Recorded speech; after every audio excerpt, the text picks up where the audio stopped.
The city streets were alive with the sounds of horns, footsteps, and chatter, but hidden beneath that constant buzz was a quiet kind of suffering that no one seemed to notice. On the corner of a cold, cracked sidewalk sat a little girl, no more than 10 years old, her knees pulled tight against her chest, her eyes lowered to the ground, as if looking up at the world had become too painful. Her name was Amara. She had skin the color of rich cocoa and hair that curled in tight, beautiful spirals, but the weight of hunger dulled her glow. Her stomach groaned with a pain she could no longer hide, and with a trembling whisper, she pressed her hand against her side and murmured the words no child should ever have to say, "Please, my stomach hurts."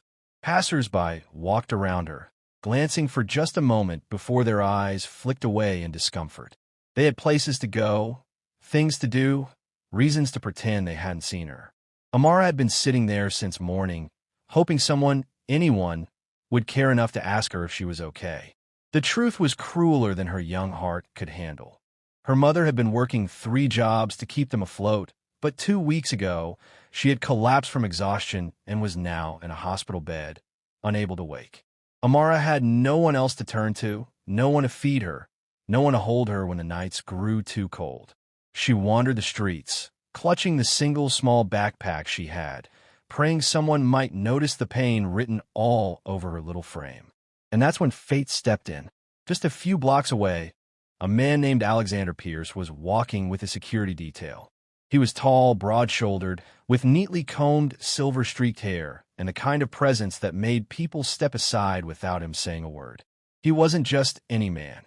He was one of the wealthiest billionaires in the country, the head of Pierce Global Enterprises. He owned skyscrapers, private jets, and fleets of cars, but even with all that, he often felt. That day, however, something tugged at his heart. As he approached the corner, his eyes fell on Amara. She looked so small against the towering buildings, so fragile in a world that had been nothing but cruel. For reasons he couldn't explain, his steps slowed, and before he knew it, he was standing right in front of her. His security guard leaned in and whispered, "Sir, maybe we should keep moving," but Alexander shook his head. Something about the girl's whisper, something about the way her hand clutched her stomach as if she were barely holding herself together. It broke through the walls he had built around his own heart. He knelt down, lowering himself so his eyes met hers. "Hey," he said softly, his voice carrying a gentleness that surprised even him. "Are you all right?" Amara's lips quivered. For a moment, she couldn't believe someone had actually stopped. Someone had actually spoken to her, as if she mattered. She swallowed hard, her voice weak. "My stomach, it hurts." Alexander glanced at her backpack, worn and frayed, then at her thin frame. She wasn't just hungry, she was starving. And suddenly, the billionaire who had once prided himself on closing billion-dollar deals realized none of it meant anything if he could walk past a child in pain. He extended his hand. "Come on, let's get you something to eat." The little girl hesitated, her trust worn thin from years of disappointment. But something in his eyes felt safe, almost like the father she wished she had. Slowly, she placed her tiny hand in his, and he helped her to her feet. Together, they walked down the street, the odd pair turning heads as they went, a man dressed in a tailored suit and a small girl in clothes that didn't fit quite right. Alexander didn't care about the stairs. For once, he wasn't thinking about his schedule, his meetings, or his empire. He was thinking only of the little girl beside him who whispered those words that had pierced his heart. They reached a small diner at the corner, and Alexander led her inside. The warmth and smell of fresh bread wrapped around them, and Amara's eyes widened at the sight of food she hadn't tasted in weeks. He guided her into a booth and told the waitress, "Bring her whatever she wants. No, bring her everything on the menu." Amara blinked in shock. She had never been given a choice before. Slowly, her lips formed the smallest smile, and she whispered, "Thank you." For Alexander, those 2 words felt more valuable than any fortune he had ever made. Amara sat in the diner, her small hands wrapped around a warm cup of cocoa, watching in awe as plates of food arrived in front of her. Pancakes stacked high, scrambled eggs fluffy and golden, crispy bacon that smelled like heaven, and fruit so bright it almost seemed unreal. She hadn't eaten like this in weeks, maybe even months. Her stomach growled at the sight of it, and she finally allowed herself to take a bite, savoring every morsel as if it were a treasure she had just discovered. Alexander watched her quietly from across the booth, his heart swelling with a mix of relief and guilt. Relief that he had found her in time, guilt for all the times he had ignored the small sufferings around him.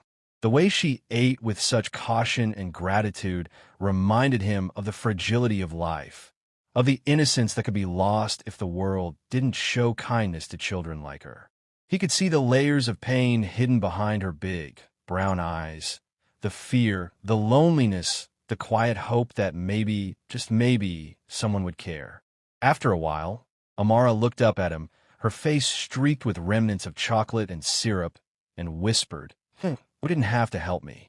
Her voice trembled, carrying both disbelief and wonder. Alexander shook his head gently. "I know, but I couldn't walk past. Not today, not you." The girl's lips quivered, and for a moment, she stared at him as if trying to understand why someone so important would care about her at all.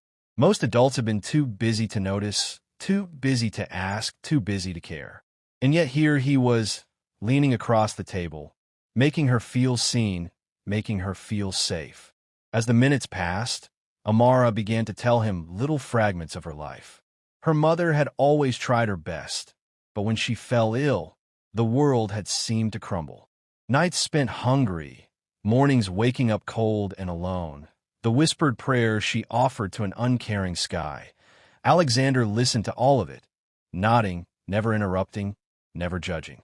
He felt a strange connection to this small girl whose life was so different from his own, and yet somehow, in her pain, he felt the stirrings of a purpose he hadn't realized he'd been missing. When she finished telling her story, a heavy silence filled the booth. Alexander reached across the table and gently touched her hand. "You're stronger than you know, Amara," he said softly, "and I promise you won't have to face the world alone anymore." Tears welled in Amara's eyes, threatening to spill over, but she blinked them back, not wanting to seem weak. She had learned to be strong because she had to, because survival demanded it. And yet, for the first time, she felt a flicker of something she hadn't felt in a long time. Hope. Maybe there were people in the world who would stand by her, who would care for her just because it was the right thing to do. Alexander saw the hesitation in her gaze and offered a reassuring smile. "We're going to get through this together, I promise. You don't have to be afraid anymore." Amara's small voice trembled as she whispered, "Thank you for seeing me." The billionaire felt a lump in his throat. It wasn't often that someone thanked him for being human.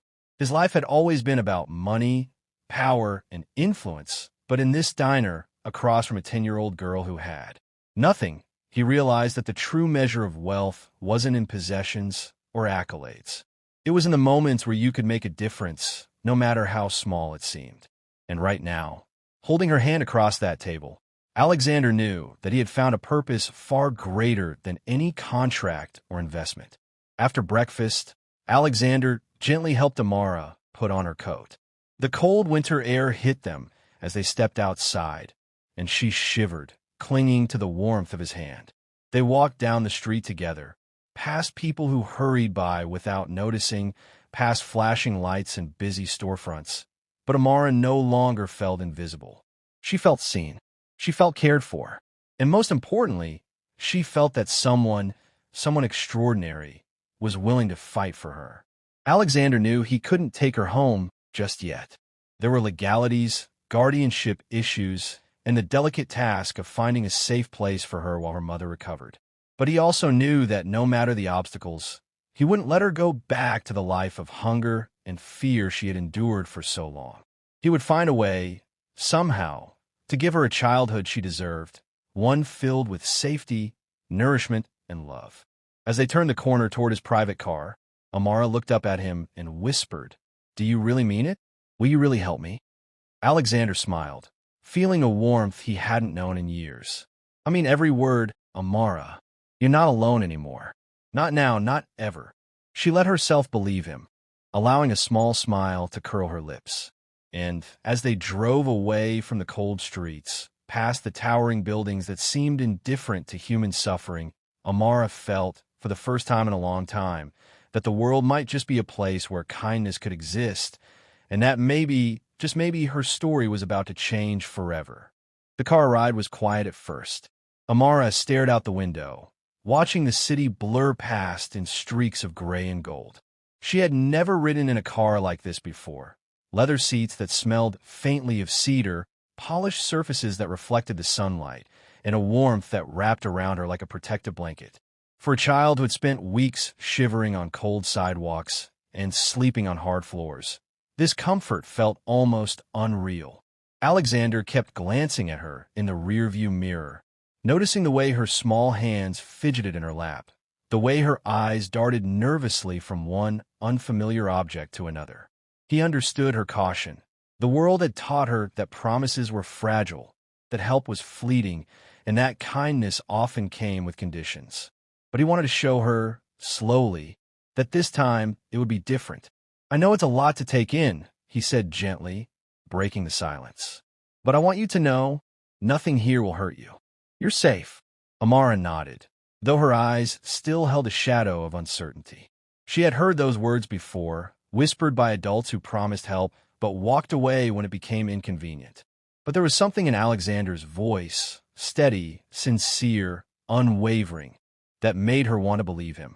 They arrived at a small, discreet apartment he had rented in the city temporarily while he figured out a more permanent solution.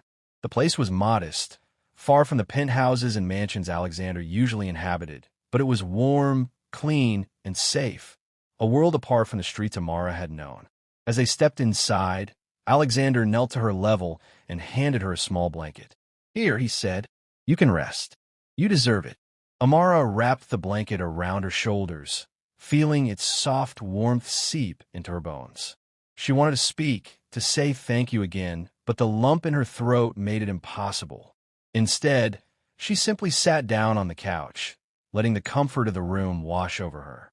For the first time in weeks, she felt a fragile sense of peace. Alexander busied himself with practical matters, making calls to ensure Amara's mother's hospital care was covered and arranging for her school to be informed about her temporary absence. As he spoke to doctors and administrators, Amara watched him from the corner of the room. She had never seen an adult move with such purpose or with such determination to protect someone else. It made her chest tighten, not from fear, but from a strange, growing admiration. Eventually, Alexander hung up and turned his attention back to her. "I've taken care of a few things," he said, smiling. "Your mom is in good hands, and your school knows where you are. You won't have to worry about anything for a while." Amara's eyes filled with tears, and she whispered, I don't know what to say." "You don't have to say anything," Alexander replied.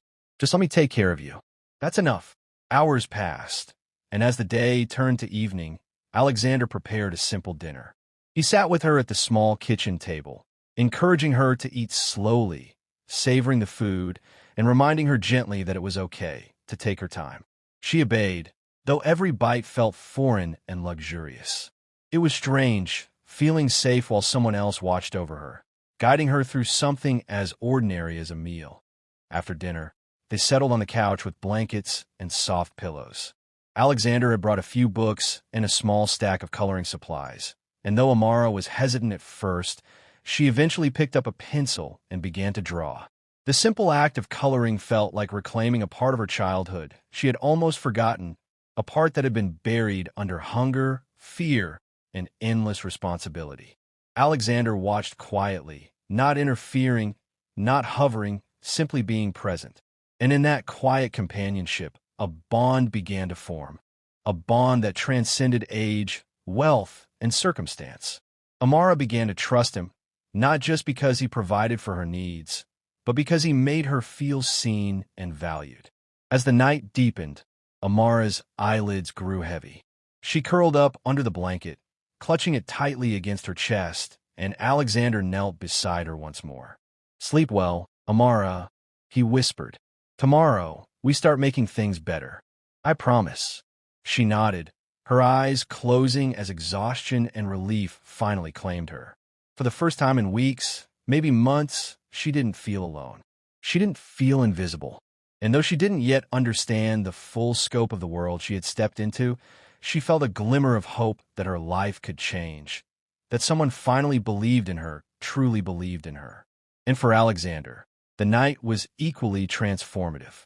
He had always thought he knew what mattered in life: wealth, power, influence. But as he watched this small girl drift into a peaceful sleep, he realized that nothing he had ever achieved compared to the chance to make a real difference. She had become a mirror he needed to see the parts of his own life that had been empty, the reminder that true wealth was measured not by possessions, but by the lives you touched.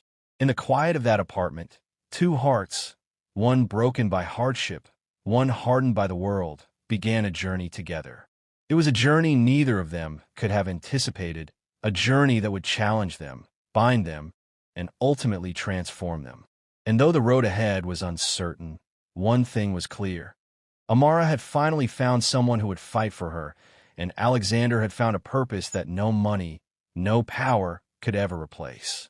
The next morning, sunlight streamed through the apartment windows, casting a warm glow over the modest living room. Amara had slept better than she had in weeks, though the shadows of her recent hardships still lingered in her eyes. She stretched and rubbed her stomach, which no longer ached from hunger, and for the first time in a long time, she felt a fragile sense of hope. Alexander entered the room with 2 steaming cups of cocoa and a small tray of toast and fruit. His suit was replaced with a simple sweater, and his demeanor carried the rare softness he reserved for moments like this. "Good morning," he said gently, setting the tray in front of her. "Sleep well?" Amara nodded, her lips curving into a small, tentative smile. "Yes, thank you." "You're welcome," he replied. "Eat up. We got a busy day ahead." Amara glanced up at him, her eyes wide with curiosity and a hint of apprehension. "Busy? What do you mean?" Alexander sat across from her, choosing his words carefully. "I mean, we need to make sure you're safe, make sure your mom gets the care she needs, and figure out how to keep you both protected until she's better." Her stomach tightened, and for the first time, she felt the weight of reality pressing down again. It wasn't enough that she had found safety for one night. The world was still complicated, and there were rules and responsibilities that even Alexander couldn't escape. Yet she trusted him, perhaps more than anyone else she had ever met. After breakfast, they left the apartment and drove to the hospital. Alexander moved with quiet authority, speaking to doctors and administrators with a firm but respectful tone, ensuring that her mother's care was prioritized. Amara followed closely, holding his hand tightly. She noticed the respect people showed him, but she also noticed the patience and kindness in the way he spoke to her. It was as if the world could finally exist around her without fear, at least for a moment. They arrived at her mother's room, where a nurse was checking vitals and adjusting in 4. The room smelled of antiseptic and faint floral perfume from a nearby bouquet. Amara's mother lay pale and fragile, a shadow of the vibrant woman she used to be. Her chest rose and fell with the slow rhythm of illness, and Amara's throat tightened as she took in the sight. Alexander knelt beside her. "She's strong," he said softly. "She's going to get better, I promise. And while she heals, I'll make sure you're taken care of." Amara's eyes filled with tears, and she whispered, I don't want her to suffer. I can't be without her again." "You won't be," Alexander assured her. "We're in this together. You'll both get through this." The following days were a whirlwind. Alexander arranged for a social worker to assist with temporary guardianship, ensuring that Amara could legally stay in a safe environment while her mother recovered. He contacted her school and made arrangements for tutoring and emotional support so she wouldn't fall behind academically. Every step of the process required patience, explanation, and careful negotiation, but Alexander approached each challenge with quiet determination. Amara watched as he navigated the adult world with ease, fascinated by how he could turn obstacles into solutions with calm precision.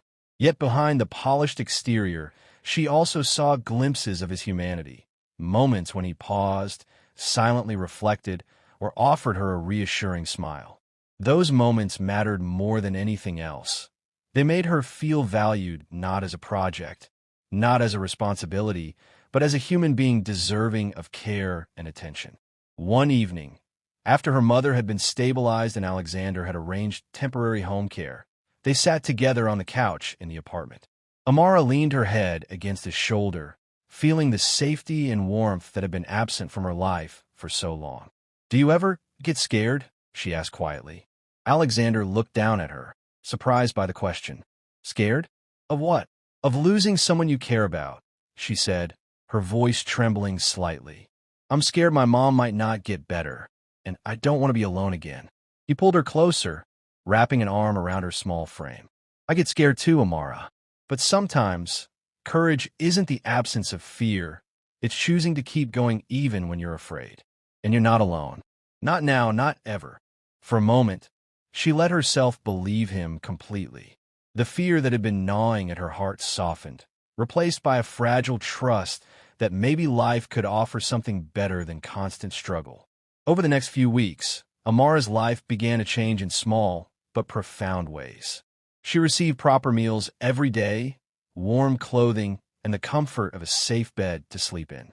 Alexander made time to sit with her, read to her, and encourage her to play and explore the world around her. He celebrated her small victories, finishing a homework assignment, drawing a picture she was proud of, or simply smiling after a long day. But the most important change wasn't material, it was emotional.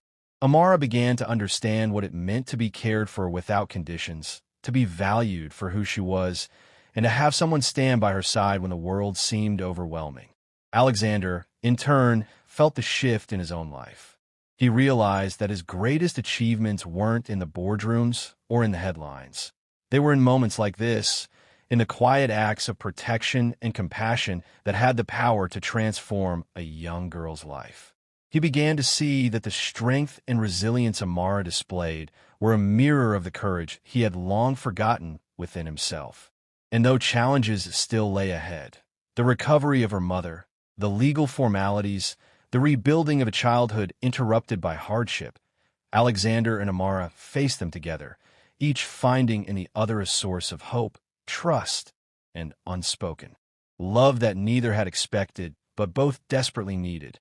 Weeks passed, and Amara's mother began to show signs of recovery.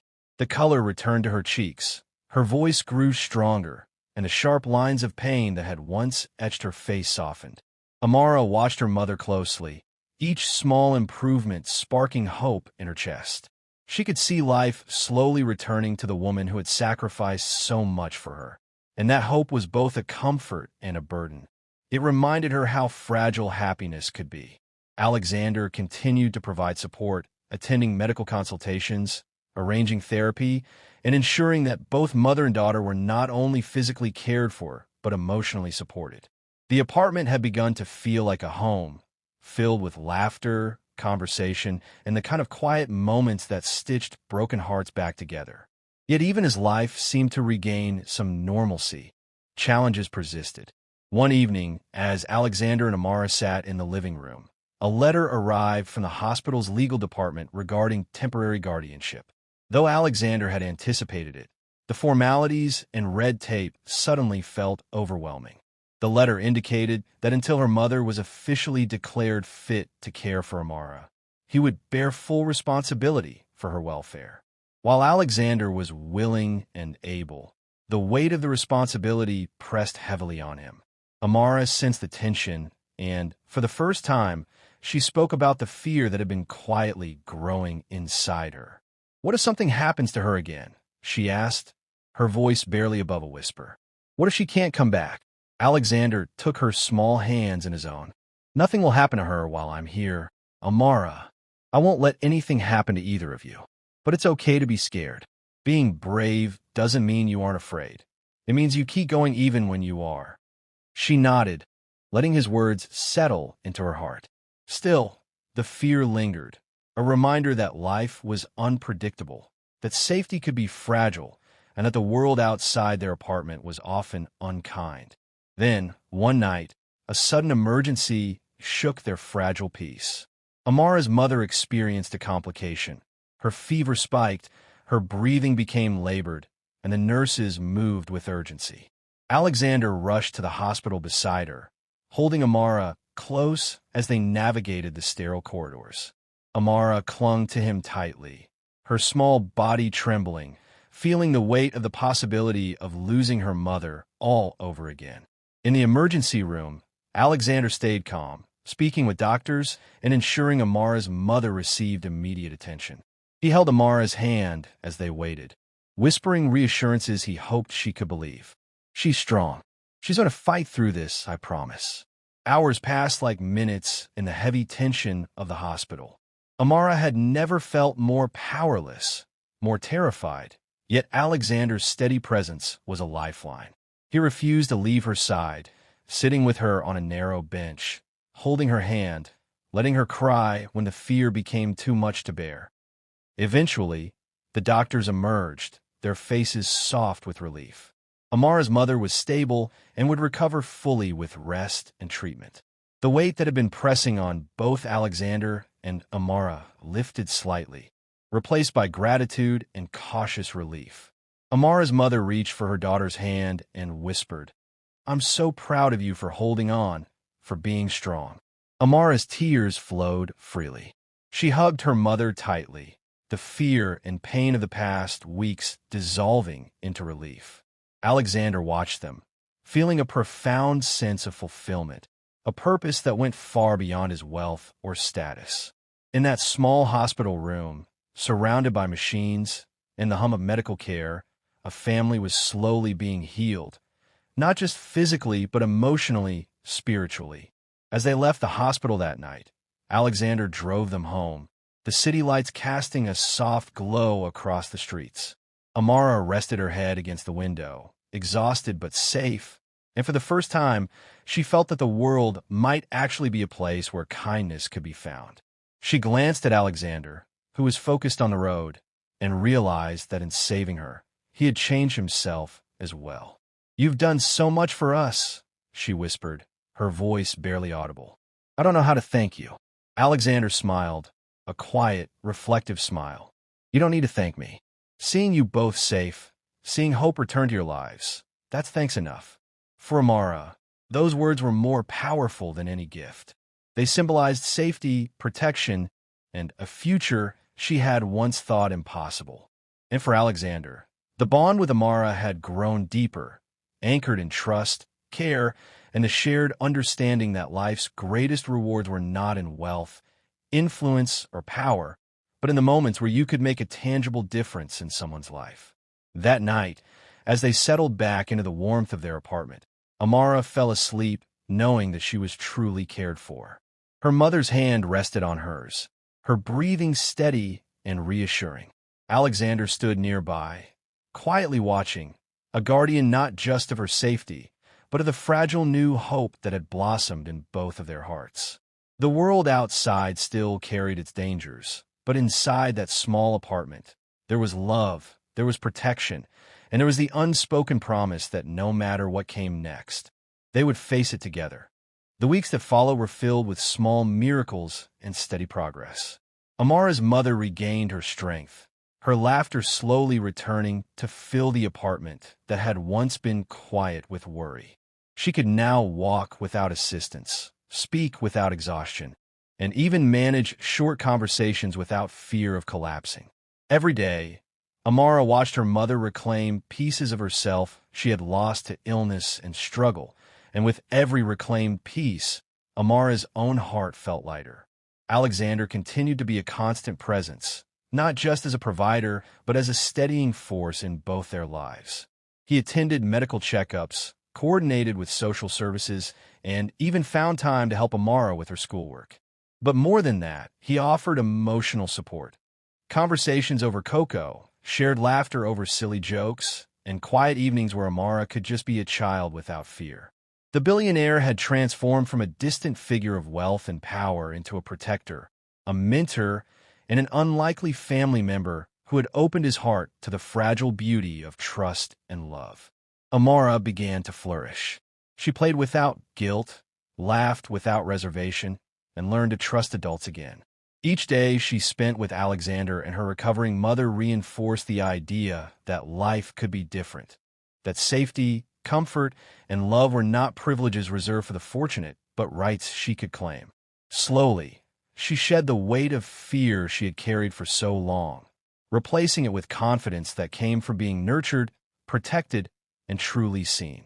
One afternoon, as the three of them sat together in the living room, Amara held her mother's hand and glanced at Alexander. Her eyes sparkled with a mixture of gratitude and amazement. "You saved us," she said softly. "I don't know what we would have done without you." Alexander shook his head, his own eyes misty. "I didn't save you. You saved me too, Amara.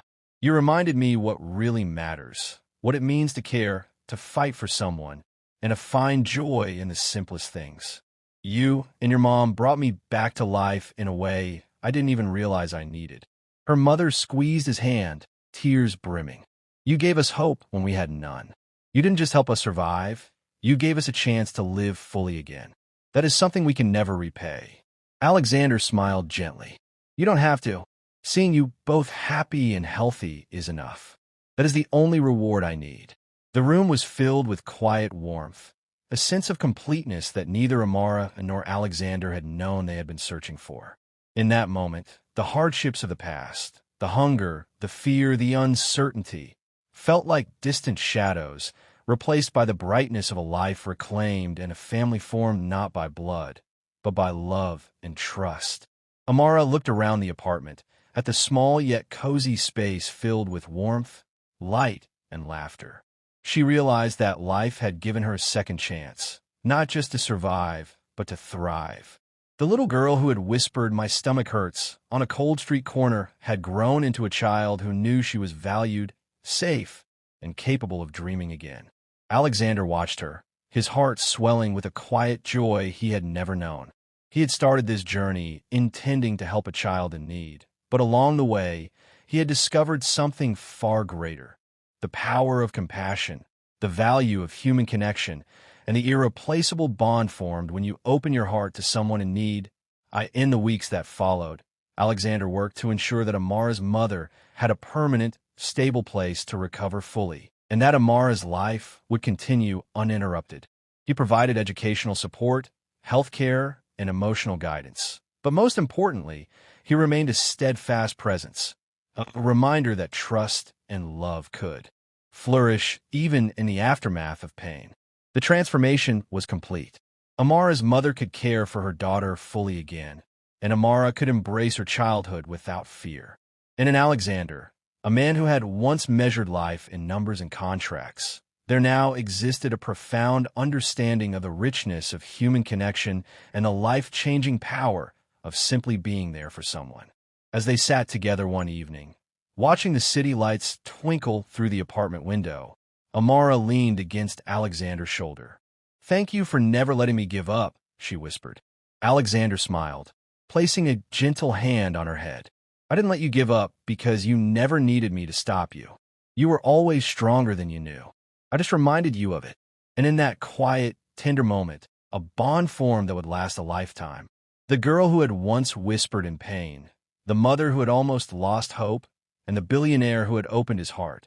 They had all been transformed by courage, compassion, and the unyielding belief that even in the darkest moments, kindness could change everything. The streets outside remained busy, indifferent, and chaotic, but inside their small apartment, the world had shifted entirely.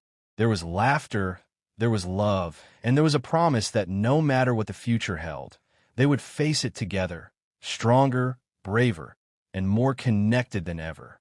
Amara, her mother, and Alexander had each found something they had been searching for, a family built not by circumstance, but by the heart. And in the echoes of whispered gratitude, quiet courage, and unspoken understanding, their lives had been forever changed. Proof that even the smallest act of care, the softest whisper of concern, could transform destinies.